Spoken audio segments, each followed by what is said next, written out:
En medicina, nunca, jamás serás perfecto, eso es un hecho. Pero es absolutamente crucial que seas capaz de reconocer cuando has cometido un error. Es sumamente importante para mí poder comprender cada una de las minucias de los elementos individuales para que la cohesión de todo el conjunto se logre y se manifieste de la mejor manera posible. El liderazgo y la motivación es realmente un arte. La cultura ha cambiado. No es que deba ser así, o que esté bien o que no. Estamos en un lugar completamente diferente como sociedad, como cultura. Tolerancia cero para el mal comportamiento, sin importar quiénes sean, porque todo el mundo está atento y observa si has permitido o tolerado ese tipo de comportamiento. Y si tú permites o toleras esa clase de conducta, al final esto acaba afectando negativamente a todos.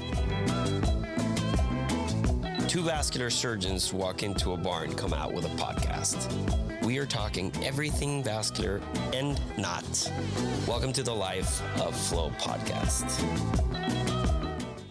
Amy, doctora Goldberg, ¿cómo se encuentra? Muchísimas gracias por acompañarnos hoy en el podcast The Life of Flow y por dedicarnos un valioso tiempo de su fin de semana para estar con nosotros. Bueno, sabes, este pequeño proyecto nos sirve como nuestra propia, digamos, pequeña terapia y donde de alguna manera tenemos nuestros propios proyectitos o temas. Y sabes, cuando empezamos esto, yo sabía que quería invitarte y pues recordar un poquito sobre, ya sabes, Philly y también hablar un poco sobre liderazgo. Simplemente porque, sabes, ahora estando del otro lado de las cosas, piensas en el liderazgo, piensas en cómo ser un buen líder y desarrollarte como líder, lo cual, sabes, es algo que nadie realmente te enseña, como que hasta que estás en el camino. Así que sí, pero podemos hablar de cualquier cosa. Así que bienvenidos al podcast. Bueno, es un gran placer estar aquí. Gracias, Lucas, gracias, Miguel. Es realmente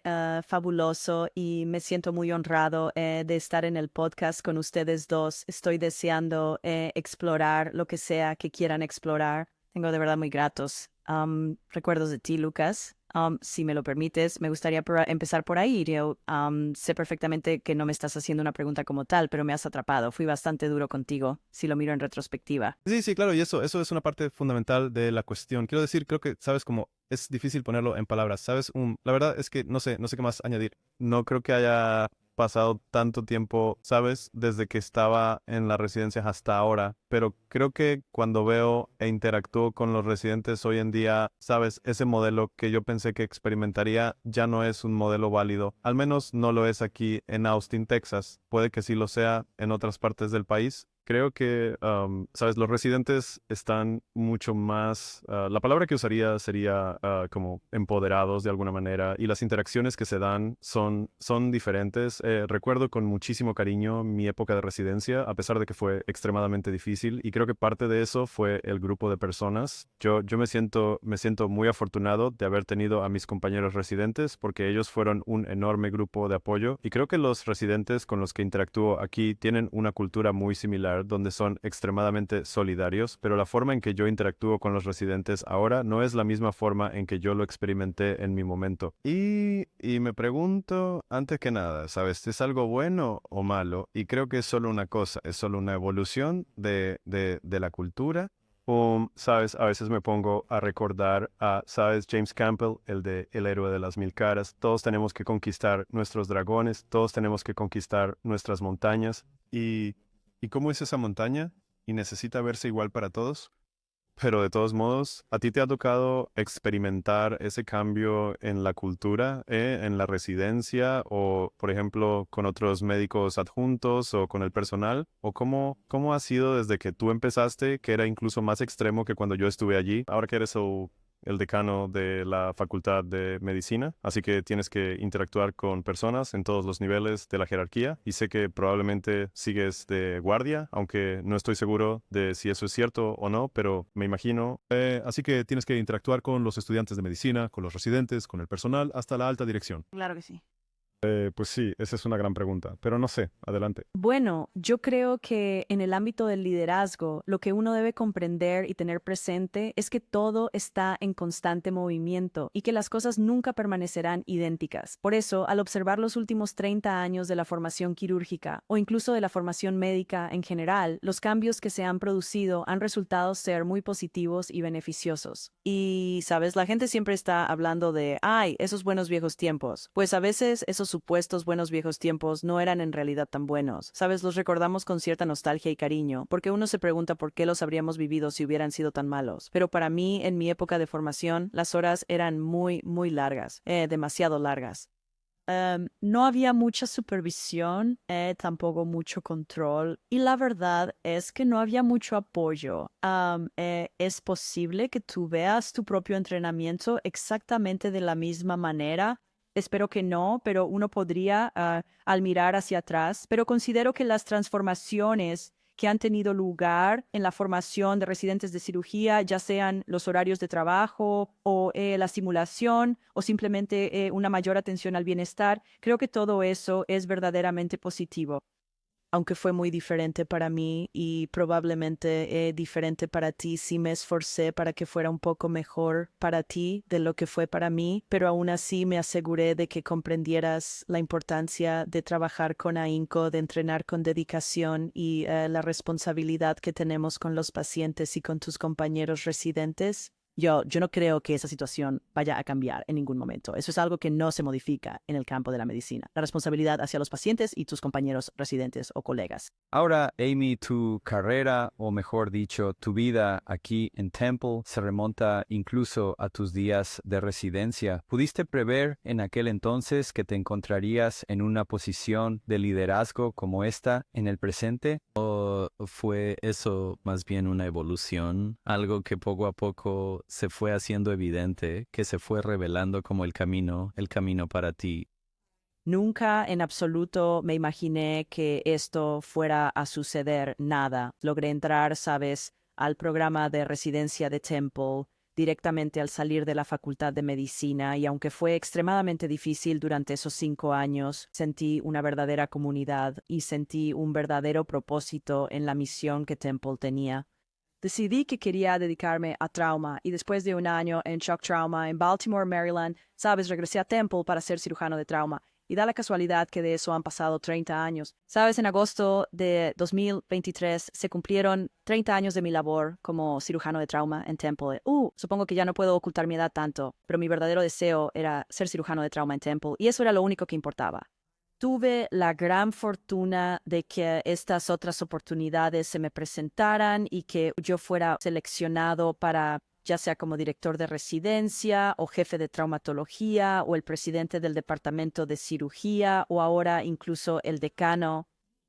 Yo nunca vi venir nada de eso. Solo seguí mi corazón y mi pasión, que era Temple. Cirugía de Temple, trauma de Temple, educación de Temple, investigación de Temple, y simplemente soy afortunado de estar donde estoy y de que Temple ha sido muy bueno para mí, como espero haber sido muy bueno para Temple. Y mirando hacia atrás ahora, ¿sabes? Parece que no era un plan para ascender por la escalera de esa manera. Pero mirando hacia atrás ahora, ¿hay cosas que hiciste o quizás otras que no hiciste que tú, sabes, recomendarías de una forma muy práctica y estratégica a personas que están en las primeras etapas de su carrera, a mitad de ella o incluso ya más avanzada para que puedan prepararse y desarrollar las habilidades necesarias para convertirse en un buen líder? O tal vez para ayudar a alguien a seguir adelante en ese camino, puesto que, como bien sabes, la cantidad de entrenamiento necesario y lo que es más, la propia definición de un buen líder puede ser muy subjetiva. Bueno, no lo sé, la verdad. Quiero decir, a veces pienso que soy un muy mal ejemplo porque no estaba muy enfocada o dirigida en lo que quería para la siguiente etapa de mi carrera. Siempre bromeo y le digo a la gente que yo era la reina de los puestos interinos, porque fui la interina de todo antes de asumir la posición de forma permanente. Así que, de alguna manera, cuando les hablo a los estudiantes, a los residentes o al personal docente, siempre les hago la advertencia de que yo no fui particularmente metódico al perseguir un objetivo específico, pero sí considero que una parte fundamental de ser un buen líder tiene 2 aspectos principales. Creo que se trata de reconocer, de identificar con claridad aquello que realmente te gusta de algo y luego seguir tu corazón en esa dirección. Y creo que a cualquier nivel nivel en el que te encuentres, tengas o no un título oficial, puedes sin lugar a dudas ejercer liderazgo. Así que me gustaría pensar que como residente vi muchas cosas que deseaba cambiar si alguna vez llegaba a una posición donde pudiera hacerlo. Lo mismo sucede al ser un médico adjunto joven o incluso como jefe de trauma, y creo que se nos llama a momentos de liderazgo en los que quizás ni siquiera estemos en esas posiciones. No sé si eso tiene sentido. Pero, sabes, sí recuerdo que mi padre me dijo durante la residencia, cuando era muy difícil, él dijo, sabes, Amy, tienes que jugar el juego para mantenerte en el juego y cambiar el juego. Sabes, jugar el juego para mantenerte en el juego, para cambiar el juego, y de verdad me gustaría pensar que he hecho justo eso. Y creo que parte de ser un buen líder es la autorreflexión, de verdad. ¿Qué inteligencia emocional tienes donde, sabes, realmente te esfuerzas por tu propio crecimiento personal? Y creo que del crecimiento personal la gente puede ascender a roles de liderazgo. ¿Te consideras una persona extrovertida o, por el contrario, introvertida? Soy una persona introvertida y todas estas actividades tan extrovertidas me agotan por completo, hasta el cansancio. Sí, claro. Estaba a punto de decirte precisamente eso, porque yo siento que uno de los mayores desafíos que yo preveo que tendría, y ya lo tenemos porque obviamente Lucas me arrastró a esto, pero cuando tenemos hacemos 2, ya sabes, hacemos 6, 7, 8 de estas cosas, y al final del día lo único que quiero es esconderme en un lugar muy, muy tranquilo y no hablar con ningún ser humano por unas 5 semanas, ¿verdad? Siento que son intelectualmente desafiantes, pero también emocionalmente desafiantes y muy cargadas, y uno se está exponiendo por completo. Y esto es para mí este único momento cada 2 meses que hacemos esto, pero siento que alguien en una posición de liderazgo está bajo la mirada constante de todos y tienes que simplemente desempeñar este agotador papel de excelencia. Simplemente se siente como que no puedes equivocarte. Yo, o sea, te aplaudo por hacer eso, pero ¿qué tan difícil es para un introvertido autoproclamado tener que actuar como un extrovertido a diario sin parar? ¿Qué significa eso para ti, Amy? No te conozco, pero con lo poco que me has contado, siento que al escuchar la palabra introvertido, ya estoy pensando, wow, eso debe ser. Porque yo soy así en muchos aspectos y la verdad es que siento que podría ser bastante difícil. Así que, por favor, cuéntame cómo lo gestionas en tu día a día, semana a semana y año tras año.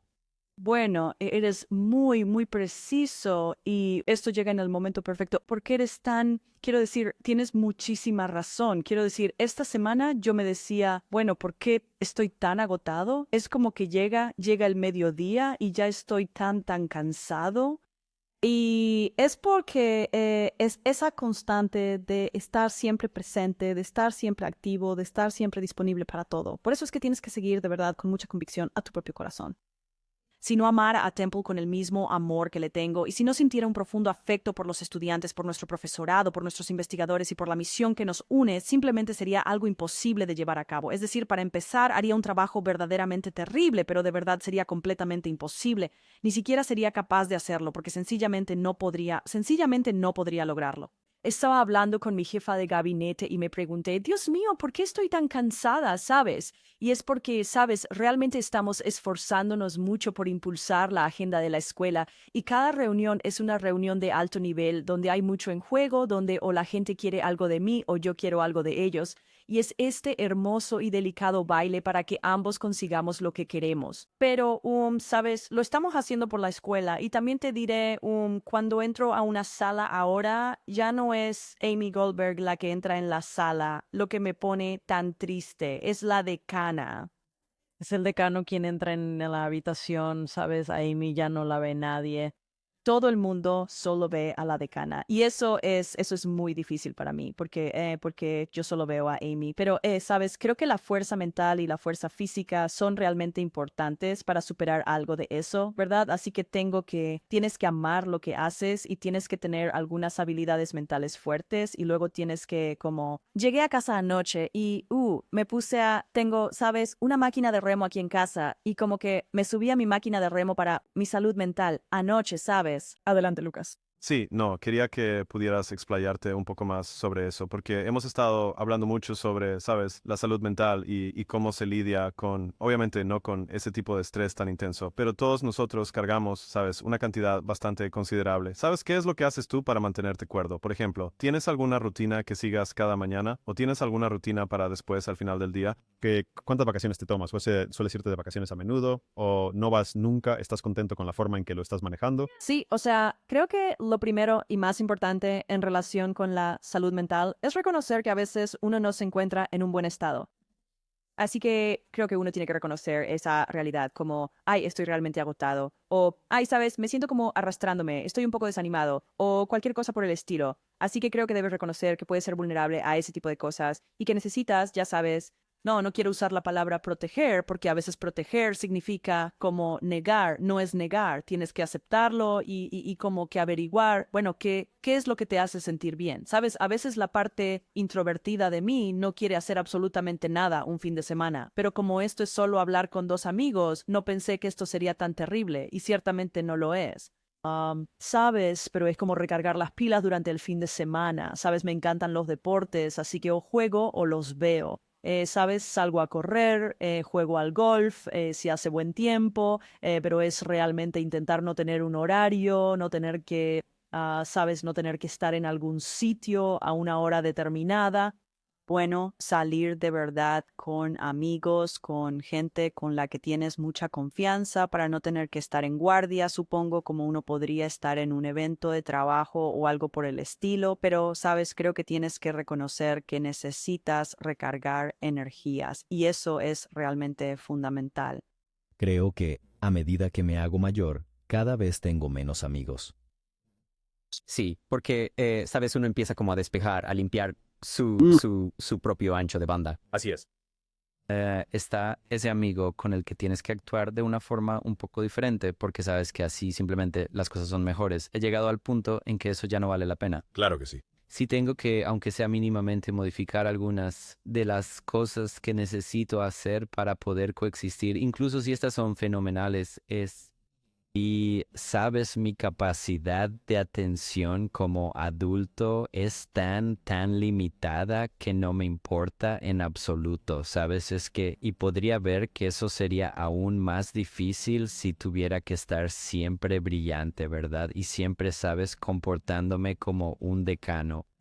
Venir los fines de semana y luego tener que actuar como un decano durante los fines de semana no me resulta del todo lógico, ¿verdad? Simplemente parece que hay muchísimas cosas que suceden allí.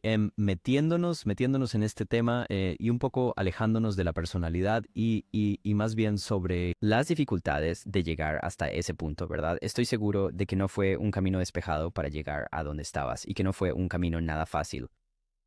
¿Sientes que en algún momento hubo un fracaso en tu capacidad como líder? Quiero decir, sé que tú, sabes, has sido jefe de trauma y de cuidados intensivos, de residencia, sabes, todos estos tipos de pasos que te llevaron a esta especie de pináculo de muchas maneras. Hubo muchos momentos en los que al mirar atrás te dices, quizás podría haberlo hecho mucho mejor. ¿Y cómo reflexionas sobre aquellos días y qué significa eso para la persona que eres hoy? Sí, quiero decir, no existe el éxito sin el fracaso. No hay de verdad ningún éxito que no venga de un fracaso. Es como cuando eres un residente y estás llevando un caso con el médico adjunto y tú realmente crees que eres tú quien lo está llevando. ¿Sabes? Cuando uno cree que es, por ejemplo, un cirujano verdaderamente bueno, ¿sabes? Hasta que empiezas a llevar a un paciente a través de un caso donde realmente aprendes más cuando te esfuerzas muchísimo. Nunca aprendiste eso como residente.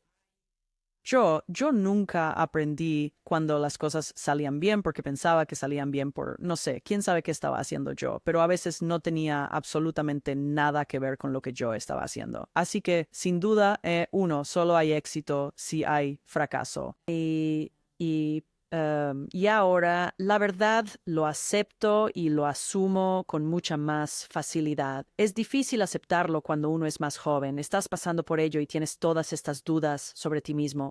Así que ves un fracaso como si nunca fueras a levantarte de la lona, pero cuando ya has estado en la lona y te has logrado levantar y has hecho eso, digamos, unas cuantas veces, entonces sabes que el fracaso es una parte fundamental del éxito y de hecho quieres compartir esa experiencia porque no deseas que otras personas tengan que pasar por los mismos fracasos que tú has tenido.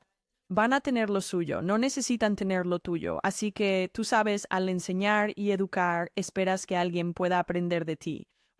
Sabes, no creo que estuviera diciendo esto en Eminem u Lucas cuando eras residente, pero siempre decía, sabes, lo bueno de mañana es esperar que sea mejor mañana de lo que soy hoy. ¿Sabes? Y de eso se trata Eminem. ¿Sabes? Es ser mejor al día siguiente y en el siguiente caso, donde cuando eres, de nuevo, cuando eres joven y simplemente no crees en ti mismo, es muy difícil aprender de tus fracasos. Pero sí, he tenido muchos. Pues y muchas de estas cosas, la verdad, están muy relacionadas con la manera en que yo me relaciono con las personas. ¿Sabes? Soy una persona bastante enérgica y con carácter. Lucas quizás pueda contarte fuera del podcast o lo que sea, pero soy una persona bastante enérgica y ser enérgico es bueno y probablemente tener ese espíritu me ha traído hasta donde estoy, pero hay que atenuarlo un poco, creo, a medida que vas ascendiendo en la jerarquía. No siempre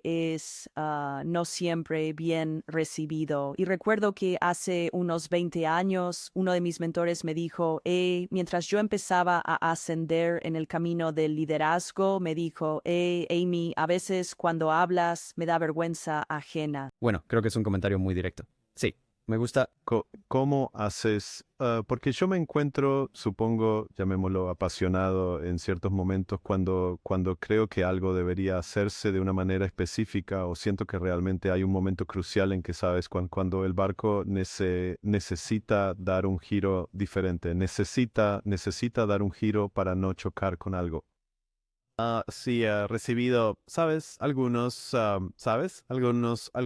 comentarios que quizás no debería ser tan apasionado o no debería ser tan fuerte. No sé cómo se dice eso. ¿De carácter fuerte? No es algo que yo haya querido hacer de forma intencionada, sino que simplemente la forma en que expreso las cosas debería ser con un poco más de tacto y delicadeza. Y sabes, mi intención nunca es bajo ninguna circunstancia menospreciar a otro ser humano o hacer que esa otra persona se sienta inferior o de menor valor. Mi intención siempre es intentar motivar a los demás para que puedan rendir a un nivel superior y alcanzar su máximo potencial. Pero, sabes, me imagino que habiendo tenido interacciones previas, probablemente te enfrentaste a algo similar antes porque yo estuve en el otro extremo de eso a veces. ¿Cómo has aprendido o cambiado a lo largo de los años para lograr ese efecto de elevar el rendimiento y minimizar el hacer que ese individuo se sienta menos? Porque esa nunca es la intención, hacer que el individuo se sienta menos. Siempre es la misma cantinela. Puedes hacer más, puedes hacerlo mejor. Y me cuesta muchísimo encontrar ese equilibrio. Pues creo que las relaciones con los aprendices, podemos hablar de la mía contigo o de las tuyas con tus propios aprendices, deberían ser incondicionales. Y esperaría, aunque deberías decírmelo, me pondré triste potencialmente, pero esperaría que supieras cuándo quizás fuiste el receptor de mi franqueza a falta de una palabra mejor, que mi amor por ti era de una naturaleza completamente incondicional. Y te aseguro que no pronuncio estas palabras a la ligera. Ahora, eso podría ser que estoy inventando una excusa para justificar la forma en que me comporté. Pero no lo creo. Sí creo que de verdad te amaba y creo que tú lo sabías o nunca me habrías enviado esa tarjeta y el Don Quijote que me mandaste, ¿verdad? Nunca.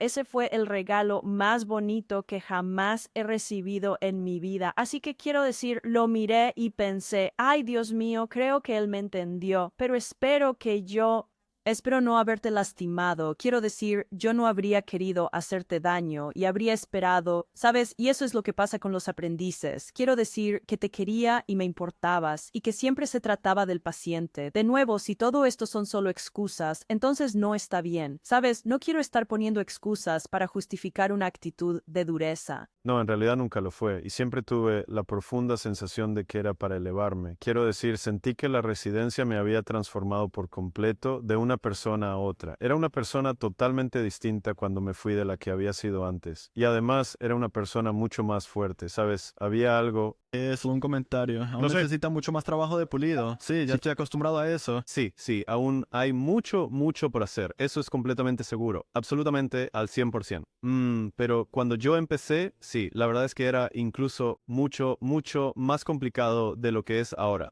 Así que yo siempre sentí eso y es un poco como cuando veo a alguien que está pasando por un momento difícil. Es de una forma muy, muy similar.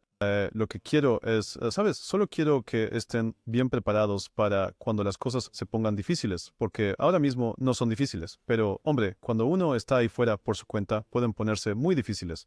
Así que, y creo que, sabes, volviendo al tema del fracaso, aprender a fracasar es una habilidad que realmente necesitas adquirir y tienes que aprenderla fracasando, en un entorno seguro y que te digan, oye, estás fracasando, intenta hacer algo diferente, pero eso puede ser bastante difícil. Creo que lograr que ese mensaje se entienda puede ser difícil y puede ser, de nuevo, interpretado no como un acto de amor, como si dijeras, oye, veo a dónde vas, si sigues haciendo esto te enfrentarás a estas cosas porque yo ya las he vivido, ¿sabes? Y en lugar de decir, ok, déjame 10 segundos, 10 minutos. Creo que acabas de hacer un gran comentario, ¿verdad? Lo siento, pero es que sabes porque dijiste que los has hecho. A veces la gente es muy cabrona y no comparten su humildad, su vulnerabilidad, los errores que cometieron. Entonces, simplemente estás siendo muy duro con alguien diciendo, ¿por qué hiciste esto? ¿Por qué hiciste esto? Tiene que ser más bien como decir, hombre, yo también solía hacer esto y no era lo correcto y quiero que aprendas de mi experiencia. Quiero decir, creo que uno tiene que compartir y exponerse un poco también, algo que espero haber hecho yo mismo. Y creo que cuando ves que un residente quizás no está rindiendo al nivel que tú quisieras o cualquier otra persona, tienes que empezar siempre con la pregunta de, ¿estás bien? ¿Cómo te sientes y estás bien? Y una de las cosas que he llegado a darme cuenta sobre la naturaleza un tanto injusta de juicio por el cual nosotros, en estos escenarios tan complejos como los hospitales, hay tanta gente involucrada en juzgar nuestro desempeño que a veces recibimos, diría yo, una especie de regaño o una amonestación por algo que hacemos a nivel de nuestra personalidad. Eso es esencialmente la esencia misma de lo que nos ha permitido llegar hasta el punto en el que nos encontramos actualmente. Entonces, si dices, escucha, soy apasionado y soy muy franco y yo, sabes, soy muy firme cuando tengo que decir algo y eso te metió en serios problemas con un estudiante que sintió que estaba siendo despectivo y te causó muchísimos problemas con la universidad. Y luego hay un comité que tiene que juzgar y después alguien emite el veredicto y luego tienes que hacer algún tipo de, no sé, un curso de remediación o lo que sea que te obliguen a hacer para pasar por todos esos aros y bucles. Y entonces hay este nivel de vergüenza que viene con eso. Pero lo que creo que es realmente interesante para nosotros, y no estoy diciendo que con eso todo el mundo que comete errores, o sea, todo el mundo comete errores. Y no digo que cada vez que te equivocas haya una razón, pero lo que sí creo que debería ser importante para ti ahí fuera, mientras avanzas en tu carrera, a medida que te enfrentas a algunos de estos problemas y a medida que te conviertes en un mejor líder, te darás cuenta de que a veces te enfrentarás a momentos en los que hay aspectos cuestionables de tu propia personalidad que de alguna manera te han llevado a meterte en problemas, pero son esas mismas cosas las que te han impulsado a ser increíble. Y creo que tienes que ser tu propio juez en ese sentido. Y entiende, a tu punto, Amy, quizás has dado un amor duro y quizás en algunos momentos has sido, sabes, un poco más dura de lo que debías. Ciertamente le causaste tepte, pero es la razón por la que estás donde estás. Y por eso no deberías avergonzarte de esta fuerza impulsora fenomenal que te puso en el mapa.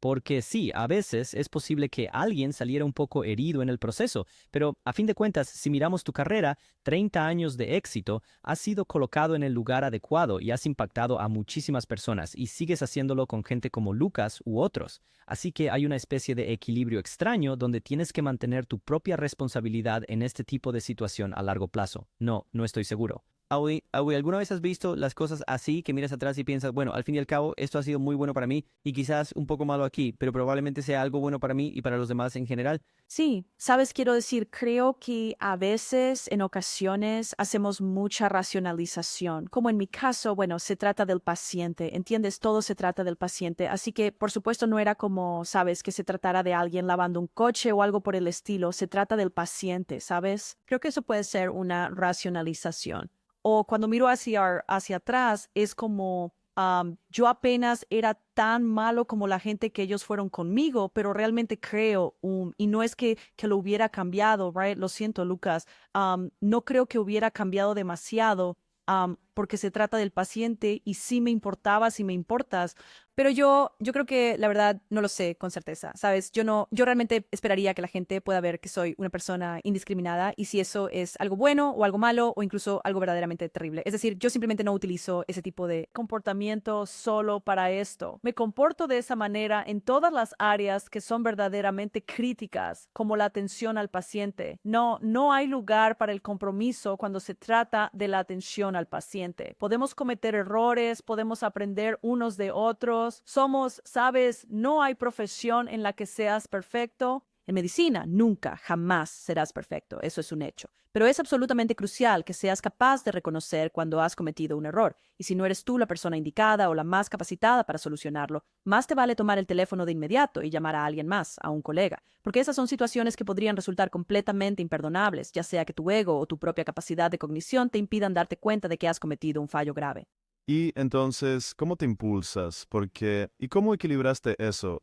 Sabes la manera en que eran las cosas, la manera en que eres tú, pero también creo que tenías una gran habilidad para que la gente se uniera a la misión, porque así se sentía como, de acuerdo, estamos aquí. Nosotros simplemente exigimos la excelencia en todo momento. Y sabes, Temple, si es que nadie ha estado nunca en el norte de Filadelfia, Temple es un lugar complicado. Sabes, no es, el sitio más bonito del mundo, y uno podría pensar que una cultura no podría prosperar en un entorno así, pero resultó ser completamente lo contrario. Era una cultura de excelencia en todo momento y, sabes, a veces me encuentro ahora haciendo pequeñas cosas, sabes, estoy tratando de crear una clínica de salvamento de extremidades y tratando de conseguir aliados. Una enfermera de cuidado de heridas aquí, un administrador aquí, una enfermera especializada aquí. ¿Cómo logras que se comprometan de verdad con el propósito, con la misión, con la excelencia? ¿Cómo puedes motivar a estas personas para que sientan esa misma pasión que tú tienes, una pasión que en realidad ellos quizás no comparten? Pero, ¿cómo haces para impulsarlos con esa pasión? Yo diría que lo considero una forma de educación, ¿sabes? Se trata de educar, ¿sabes? En primer lugar, se trata de educar a las personas acerca de la misión o la relevancia o las prioridades de los estudiantes o de los pacientes y luego, ¿sabes? Como todo el mundo en realidad desea la grandeza. La mayoría de las personas sí lo hace. La gente no se levanta por la mañana para ir a trabajar, digan lo que digan o hagan lo que hagan diciendo, quiero ser un desastre hoy y quiero que la gente me grite y quizás me despidan hoy. Es decir, no, la gente no quiere eso. No se despiertan con esa mentalidad. Así que de verdad, creo que la gente anhela la grandeza y quiere esforzarse por alcanzarla y quiere formar parte de algo que sea mucho más grande que ellos mismos. Así que eso es lo que tienes que crear, lo que debes mostrarles y luego ayudarlos a alcanzar ese objetivo. Así que no sé si pueden ver, pero tengo unas pulseras ahora para la escuela, ¿verdad? Así que tengo una pulsera que dice grande y audaz. Dice grande y audaz porque quiero que la gente en la escuela piense en grande y con audacia, pero luego también tuve algunas 4 palabras a las que he llegado ahora después de, ya saben, 30 años o 20 años o los años que sean en liderazgo, que son realmente críticas. El trabajo en equipo, el optimismo, la comunicación, la excelencia, es decir, estas son las cosas que verdaderamente importan y así es como se construye la grandeza. Así que pienso en pulseras como estas que podría entregar a mi equipo de liderazgo o en palabras que tengo estarcidas en la pared de mi sala de conferencias. O simplemente creer en la gente y en que ellos desean ser grandes y formar parte de algo verdaderamente significativo. Así que se trata de educarlos y luego de ofrecerles esa visión clara de aquello de lo que pueden llegar a formar parte.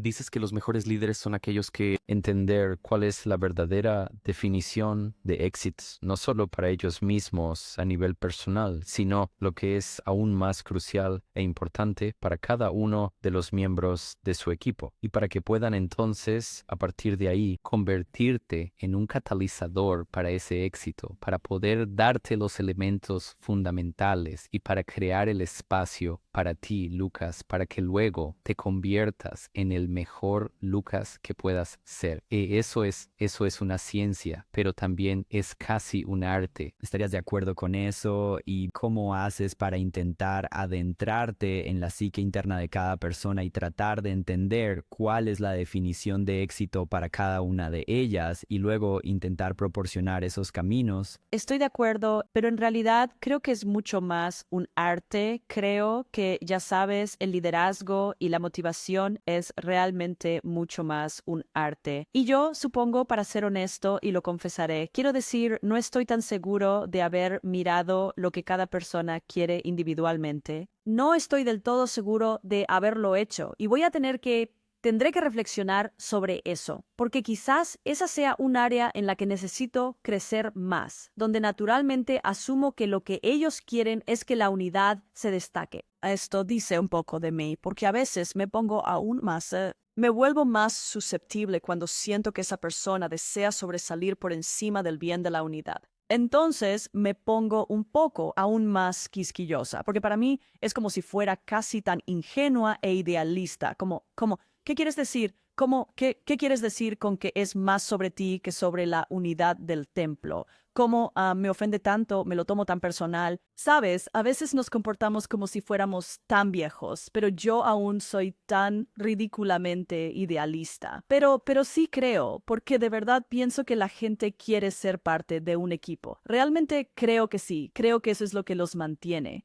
Bueno, yo creo que ese es tu estilo, ¿no? Quiero decir, lo que tú haces, tu estilo. Es, de nuevo, no te conozco personalmente, pero por lo que me dices, parece que tu estilo es esta especie de unidad, esta idea de que estamos haciendo esto por un panorama mucho más grande que es más importante que cualquiera de nosotros a nivel individual. Pero yo también creo, habiendo tenido, sabes, roles de liderazgo académico en el pasado, que es sumamente importante para mí poder comprender cada una de las minucias, de los detalles, de los elementos individuales para que la cohesión de todo el conjunto se logre y se manifieste de la mejor manera posible. Y, sabes, algunos de los chicos de tu equipo querrán publicar 1.000 millones de artículos cada año. Otros chicos de tu equipo solo querrán irse a casa porque tienen un bebé recién nacido. Sabes, algunas de las chicas del equipo no les importa absolutamente nada. Ellas quieren ganar 2 millones de dólares al año, sea como sea, y desean estar en el quirófano 14 horas al día. ¿No es así?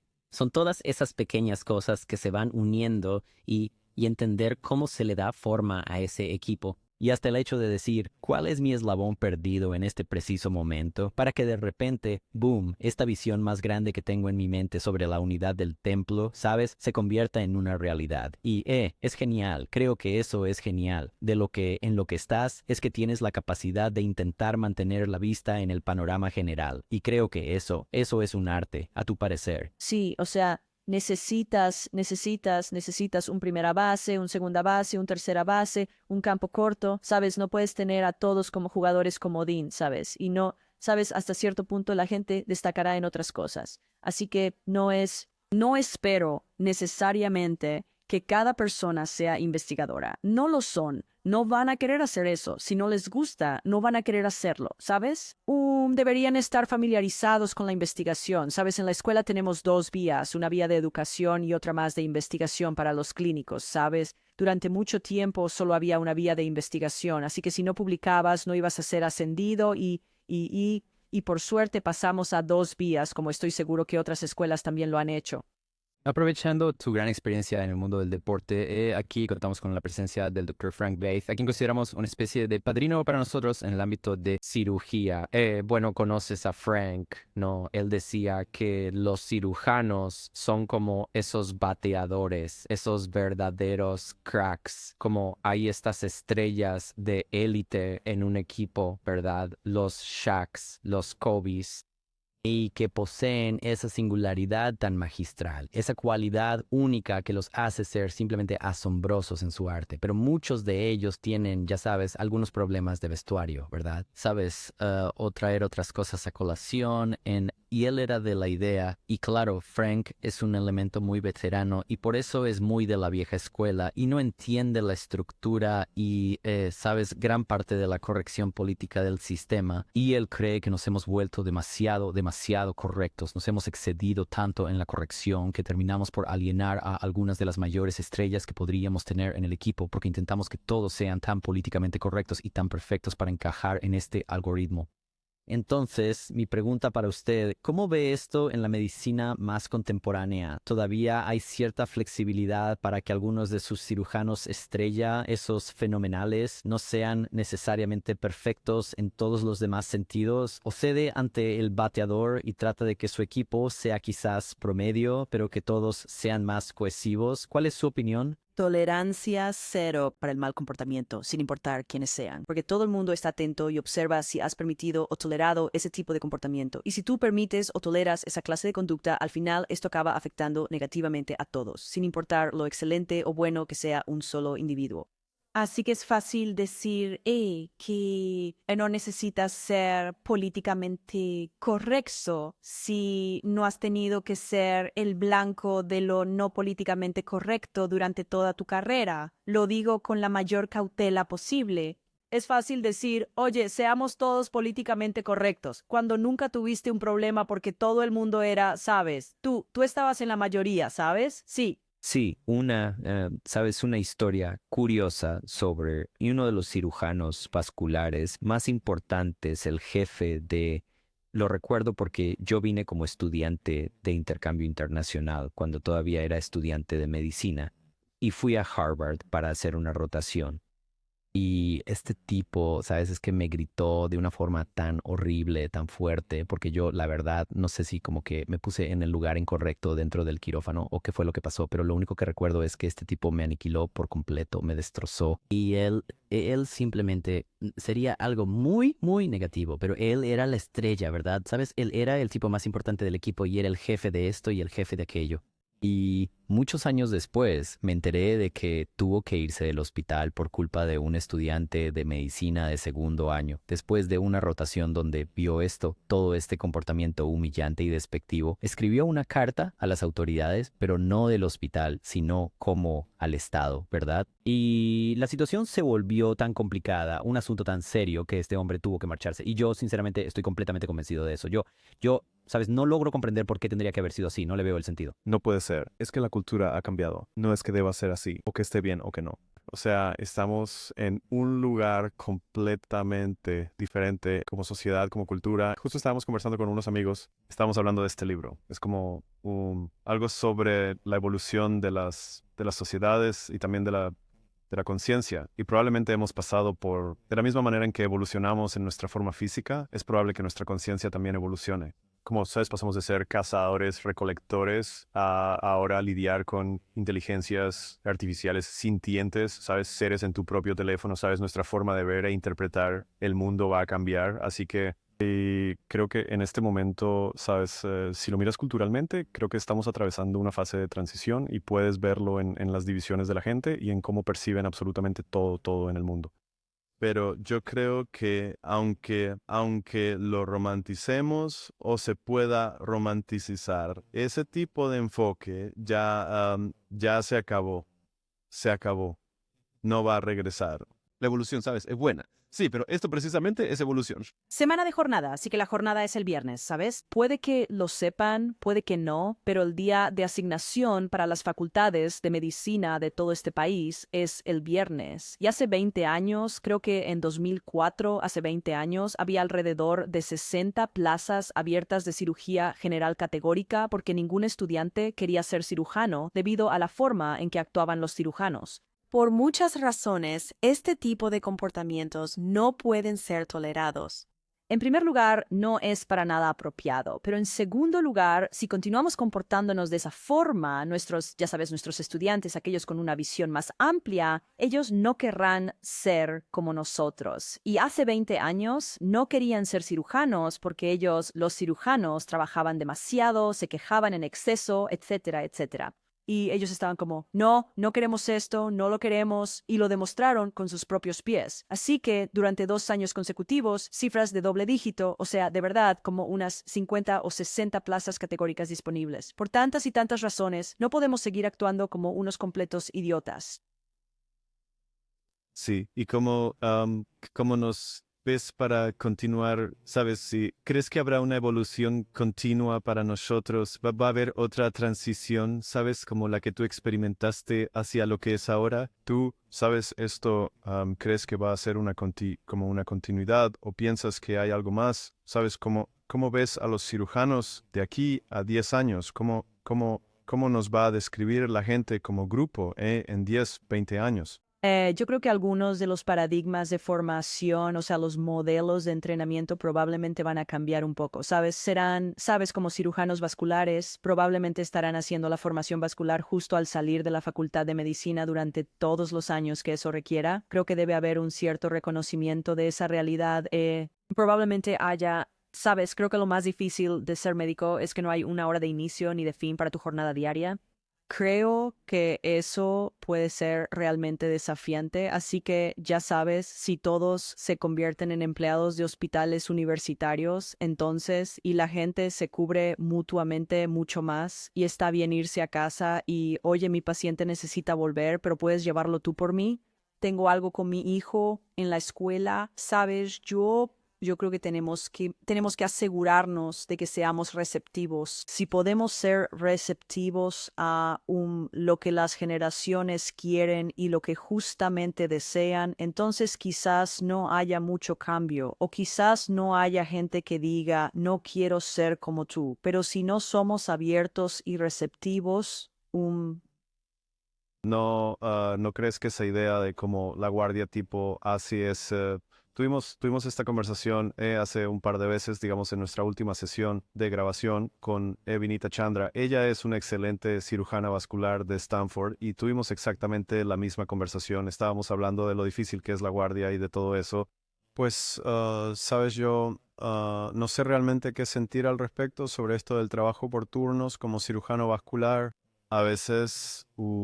sé que tiene muchísimas cosas positivas, es como, sí, sabes, yo no tengo hijos, así que obviamente no tengo esa responsabilidad, pero puedo ver que si los tuviera, eso sería algo muy importante.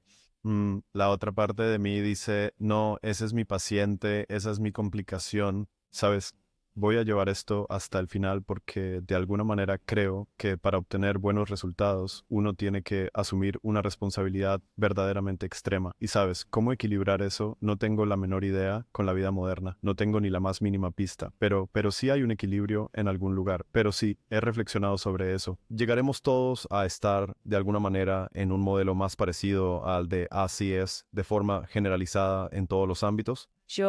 Y estoy completamente de acuerdo contigo, es que cómo se aprende la responsabilidad, la rendición de cuentas hacia el paciente, o cómo se aprende de los errores que uno inevitablemente cometerá, o simplemente cómo se aprende de cualquier cosa si uno no ve su propia complicación. Sabes, yo pensé que eso sería el fin de todo el ámbito quirúrgico, sabes, y la formación quirúrgica. Pero sí que creo que existen maneras de poder adaptarse a eso. Pero sé que eso es un verdadero desafío, sin ninguna duda. ¿Qué me dices de la tecnología? Saben, ahora mismo nos encontramos con situaciones tan absurdas como tener que dar aspirina y Plavix juntos y aún así hay que hacer clic 32 veces para poder aprobarlo. Pero creo que eso va a pasar al siguiente nivel donde dirás, oye, ¿sabes? La leucocitosis es esto y esto y esto y esto y esto y esto y esto. Este paciente podría ser un paciente de lupus y de repente todas estas cosas van a empezar a explotar. ¿Cómo ve la tecnología insertándose en el campo de la medicina ahora, en la actualidad y quizás usted sabe, en la próxima fase de su carrera de liderazgo? Creo que como médicos debemos involucrarnos para que realmente nos ayude a nosotros como médicos y en última instancia contribuya a mejorar los resultados de nuestros pacientes. ¿verdad? Es que la medicina se ha vuelto tan complicada que quizás no está de más tener un recordatorio, ¿no? Quiero decir, todavía estamos viendo a personas sangrar, ya sabes, un paciente que se va a casa con Coumadin, aspirina y Lovenox o Eliquis o algo por el estilo. Así que creo que tenemos que averiguar cómo podemos usar esa tecnología para brindar mejor atención a nuestros pacientes y realmente para ayudarnos como médicos, porque, sabes, como dijimos antes, es imposible ser perfecto. Bueno, entonces tenemos que encontrar formas de estar en la mesa, de ser parte de eso para que nos ayude y no nos haga hacer, sabes, 1.000.000 de clics.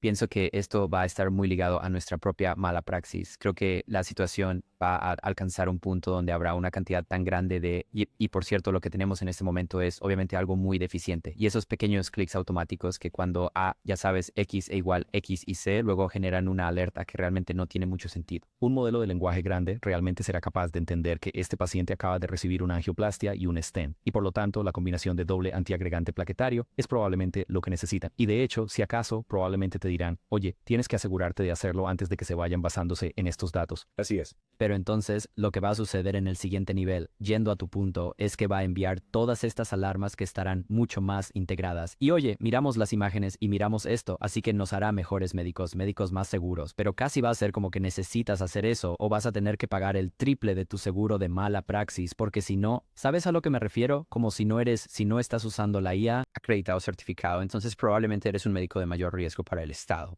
Vas a tener que serlo. No te quedará otra opción. No creo que te quede otra opción. Creo que por ahí es por donde va a ir, donde va a ser algo financiero que tendremos que casi hacerlo como si fuera una obligación. ¿Sabes? Eso va a ser sumamente interesante, especialmente en relación con lo que hablábamos de la cultura. Como que probablemente no tenemos ni la más mínima idea de cómo esto va a afectar nuestras vidas. Y probablemente podríamos pensar en 1.000.000 de cosas. Probablemente cómo afecta la forma en que nos vemos a nosotros mismos, cómo interactuamos con los pacientes, cómo un paciente piensa en nosotros. Probablemente va a cambiar drásticamente. No sé, o tal vez no. Tal vez, pero no sé, siento que va a cambiar mucho. Creo que si le preguntas a un paciente, por ejemplo, ¿qué opinas de que la inteligencia artificial ayude al médico a brindarte una mejor atención? Un paciente dirá, sí, estoy totalmente de acuerdo. ¿Sabes? Para no pasar por alto esos nódulos en la radiografía de tórax o todos esos hallazgos incidentales en las tomografías, quiero asegurarme de verdad de que se le dé un seguimiento adecuado. Así que debemos encontrar la manera de que esto sea más provechoso para todos. De acuerdo, Amy, creo que ya nos estamos acercando a la hora, que es el tiempo que te pedimos que nos dedicaras un fin de semana. Estamos muy agradecidos por tu tiempo, por tus valiosas ideas, por tu experiencia y por tu liderazgo. Y la verdad, estoy muy contento de que nos hayas enviado a este muchacho. Él era realmente genial para entrenar y fue realmente bueno verlo florecer y ahora verlo ser tan reflexivo y convertirse en la persona que es hoy. Ha sido fantástico y sé que todo empezó, sabes, contigo y el ego del grupo allí. Así que estoy muy agradecido por tu tiempo y por todo lo que hiciste por este muchacho. Sí, gracias por tomarte el tiempo y por, sabes, recordar un poco las grandes cosas del pasado. Así que lo apreciamos mucho y ojalá la gente y sé que la gente va a estar muy inspirada por una historia como la tuya. Bueno, gracias. Ha sido muy divertido. Lo aprecio mucho. Lucas, espero no haber traumatizado demasiado. No, solo un poquito. Está bien, no te preocupes. Todo esto provino de un sentimiento profundo en mi corazón. La verdad es que sí. Él tiene una cicatriz como la de Harry Potter, pero como en su corazón. Pues muchísimas gracias, Amy. Muchas gracias. De verdad, te veo.